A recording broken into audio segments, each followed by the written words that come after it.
खबर सकता भी लिखता है, खबर सकता भी लिखता। সুপ্রিয় দর্শক মণ্ডলী, কোন ওসমান সিরিজের 145 নম্বর ভলিউমের দ্বিতীয় ট্রেলারে আপনাকে স্বাগতম।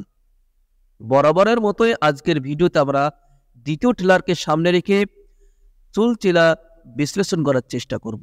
প্রিয় দর্শক, তো চলুন তাহলে কথা না বাড়িয়ে মূল ভিডিওর দিকে এগিয়ে যাওয়া যাক। প্রিয় দর্শক, ইতিহাসে যেমনটি ভাবে আমরা শুনেছি বা পড়েছি যে ওসমান বে খুব তাড়াতাড়ি মানুষকে কাছে টেনে নিতে পারত বা মানুষদেরকে হ্যাক করে নিতে পারত তার কথার মাধ্যমে। প্রিয় দর্শক, ঠিক অনুরূপভাবে আমরা ট্রেলারের শুরুতে দেখতে পাচ্ছি যে ওসমান বে বাজেন্টিন ট্যাকফুরদের সঙ্গে গোপনে আলাপ করে। এক পর্যায়ে ওসমান বে বলেন, সম্রাট আপনাদেরকে বিক্রি করে দিয়েছে। আপনারা ইলখানাত ও বাজেন্টিনদেরকে যে সম্মান দেখিয়েছিলেন তা এখন থেকে আমাদেরকে দেখাবে। প্রিয় দর্শক, এখানে ওসমান বের কথা অনুযায়ী বোঝা যাচ্ছে যে বাজেন্টিন ট্যাকফুরদেরকে মঙ্গলদের সাথ ছেড়ে দেওয়ার কথা বলছেন, যাতে করে মঙ্গল এবং বাজেন্টিনদের একতা ভেঙে যায়। আর এখানে ওসমান বের কথাটাও ফেলার নয়, একেবারে ঠিক যে সম্রাট মঙ্গলদের সঙ্গে মারিয়ার বিবাহের মাধ্যমে বাজেন্টিনদেরকে মঙ্গলদের কাছে বিক্রি করে দিতে চাচ্ছে।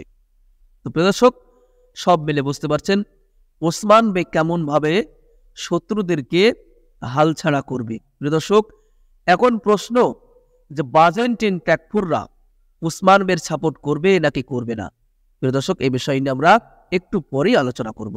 এর পরপর আমরা দেখতে পাচ্ছি ওরহান বে এবং হলফেরাকে মঙ্গলদের ঘাঁটিতে বেঁধে রাখা হয়েছে। তারা দুজন শত্রুর হাতে বন্দী থাকা অবস্থাতেও তাদের ভালোবাসা যেন উতলিয়ে পড়ছে। ওরহান বে বলে, বাঁচলে দুজন একসাথেই বাঁচব, আর মরলে দুজন একসাথেই মরব। প্রিয় দর্শক, তখন হলফেরাও একই কথা বলে। তার মানে হলফেরা ওরহান বের প্রতি এখন মুগ্ধ হয়ে গেছে। বাপরে বাপ, ভালোবাসার কি টান! শত্রুর হাত থেকে কিভাবে বাঁচবো সেই চিন্তা না করে তারা দুজন বা ভালোবাসার ফুল ফুটাচ্ছে। প্রিয় দর্শক, এক পর্যায়ে আমরা দেখতে পাচ্ছি যে ওরহান বে নিজে নিজেই তার হাত খুলে ফেলে এবং সেখান থেকে বের হয়ে হলফেরাকে এবং তার সিপাহীদেরকে মুক্ত করে এবং সেখান থেকে পালিয়ে আসে। এবং পালিয়ে যাওয়ার সময় মঙ্গলদের ঘাঁটিতে তীর মারে তাদের বারুদে এবং তাদের ঘাঁটিকে উড়িয়ে দেয়। তার মানে ওরহান বে কারাজেলাসুনকে বড় একটি ধাক্কা দেয়। প্রিয় দর্শক, হলফেরা এবং ওরহান বে যখন এখান থেকে পালিয়ে যায়, ঠিক তখন মঙ্গলরা তাদের পিছু নেবে, এটা নিশ্চিত। তাহলে এখন প্রশ্ন যে ওরহান বে এবং হলফেরা পালিয়ে যেতে সক্ষম হবে নাকি আবারও মঙ্গলদের ফাঁদে পড়বে। তো দর্শক, এই বিষয়টি আমরা একটু পরেই ক্লিয়ার করব। এরপর আমরা দেখতে পাচ্ছি যে গোরকুল খান এরিশারে প্রবেশ করে এবং শুরু করে দেয় গণহত্যা এবং সে বলে, আমরা এখন কিয়ামত শুরু করব। প্রিয় দর্শক, সেখানে আমরা দেখতে পাচ্ছি মঙ্গলদের সঙ্গে বালা খাতুন, ফাতেমা খাতুন এবং কিছু সিপাহীরা রয়েছে। তারা মঙ্গলদের সঙ্গে লড়াই করছে। বালা খাতুন, ফাতেমা খাতুন এবং কিছু সিপাহীদের সঙ্গেই লড়াই হচ্ছে। তার মানে স্পষ্ট যে এনি শহরে ওসমান বে ছিলেন না, যার কারণে গোরকুল খান এই সুযোগটা ব্যবহার করছে। কিন্তু এই জায়গায় সে সফল হবে না, অবশ্যই সে পালাতে বাধ্য হবে। কেননা ওসমান বের মতোই শক্তিশালী বালা খাতুনের লড়াই আমরা 145 নম্বর ভলিউমে দেখতে পাবো। আর বালা খাতুন অবশ্যই এই মঙ্গল কমান্ডারকে পালাতে বাধ্য করবে। তো দর্শক, এদিকে আমরা দেখতে পাচ্ছি এনি শহরে বিশাল এক ভোজের বা সভার আয়োজন করেছেন ওসমান বে, যেখানে আমরা সকলকে দেখতে পাচ্ছি। মানে ওরহান বে এবং হলফেরাকেও আমরা দেখতে পাচ্ছি।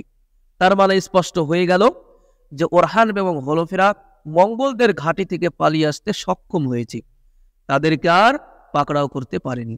প্রিয় দর্শক, এই সভায় মূলত বাজেন্টিন ট্যাকফুররা রয়েছে এবং ওসমান বে ট্যাকফুরদেরকে উদ্দেশ্য করে বলেন, আপনাদের ভবিষ্যৎ এখন থেকে আমাদের পতাকার ছায়াতলে। এর প্রতি উত্তরে ট্যাকফুরগণ বলেন যে আমরা আপনাদের সাথে আছি। তো প্রিয় দর্শক, তাহলে স্পষ্ট হয়ে গেল যে আশেপাশের সমস্ত বাজেন্টিন ট্যাকফুরগণ ওসমান বের সঙ্গ দেবে, মঙ্গলদের নয়। এবং ওসমান বে অতি চালাকের সঙ্গে মঙ্গলদেরকে পরাজয় করবেন, তাদেরকে ধ্বংস করবেন। প্রিয় দর্শক, এর পরপর আমরা দেখতে পাচ্ছি যে কারাজেলাসুন বাজেন্টিন সৈন্যদেরকে হত্যা করে এবং সে বলে ওসমানের উদ্দেশ্য হলো আমাদের থেকে বাজেন্টিনদেরকে আলাদা করা। তার মানে আমাদের ধারণা আমাদের টার্গেট ঠিক দিকেই যাচ্ছে। তো প্রিয় দর্শক, কারাজালাসন তাদের প্রত্যেককেই হত্যা করে। এখানে এখন প্রশ্ন যে কারাজালাসন তাদেরকে হত্যা করার কারণ কি এবং এটি কোন জায়গা? প্রিয় দর্শক, যত সম্ভব ওসমান বের কথা অনুযায়ী যখন বাজেন্টিন ত্যাগপুররা ওসমান বের সঙ্গ দিতে যাবে বা দিচ্ছে, ঠিক এই ঘটনাই মঙ্গলরা জেনে ফেলে, যার কারণে ওসমান বের জমিনে যখন বাজেন্টিন ত্যাগপুররা আসে তখন তাদের সিপাহী বা তাদের কোনো কাফেলার ওপর কারাজালাসন হামলা করে। ওসমান বের জমিনে যখন তাদের উপর হামলা করা হবে তখন এমনিতেই তারা রাগান্বিত হয়ে যাবে এবং বলবে, ওসমান বে, আপনার কাছে এসে আমরা বিপদে পড়ে গেছি। তো দর্শক, এটাই মূলত কারাজালাসনের টার্গেট, যে তাদের উপর ভয়াবহ হামলা করব যাতে করে ওসমান বেকে আর বিশ্বাস না করে, ওসমান বের ওপর রাগান্বিত হয়ে যায়, তার সঙ্গে বন্ধুত্ব স্থাপন না করে, তাদের বন্ধুত্ব নষ্ট হয়ে যায়। তো দর্শক, সর্বশেষে একজন সিপাহী কারাজালাসনের নিকটে দৌড়ে আসে। দেখে মনে হচ্ছে যে মঙ্গলদের ঘাটে থেকে ওরহান বে পালিয়ে গেছে, এ খবর কারাজালাসনকে দিতে যাচ্ছে। তো প্রিয় দর্শক, যদি কারাজালাসন এই খবরটি শোনে তাহলে তার মাথায় আগুন উঠে যাবে। প্রিয় দর্শক, কারাজালাসনকে বড় একটি ধাক্কা দেবে ওরহান বে। ট্রেলারের সর্বশেষে আমরা আবারও চলে যাব ওসমান বের সভায়, যেখানে আমরা দেখতে পাচ্ছি প্রবেশ করেছে হলোফেরার খালা। প্রিয় দর্শক, হলোফেরার খালা প্রবেশ করেই একেবারে রাগান্বিত অবস্থায় বলেন, আপনি আমার ভাগ্নিকে এক্ষুনি ফিরিয়ে দিন, নতুবা আমি তোমার মাথার উপরে এই শহরকে ধ্বংস করে দেব। প্রিয় দর্শক, তখন এর প্রতি উত্তরে মালহুন খাতুন বলেন, তুমি যেটা বলছো সেটা তুমি কিভাবে বাস্তবায়ন করবে? প্রিয় দর্শক, এর পর আমরা দেখতে পাচ্ছি সুসুর করে ইঁদুরের মতো একজন এগিয়ে আসছে, যার নাম বেকুব্বে।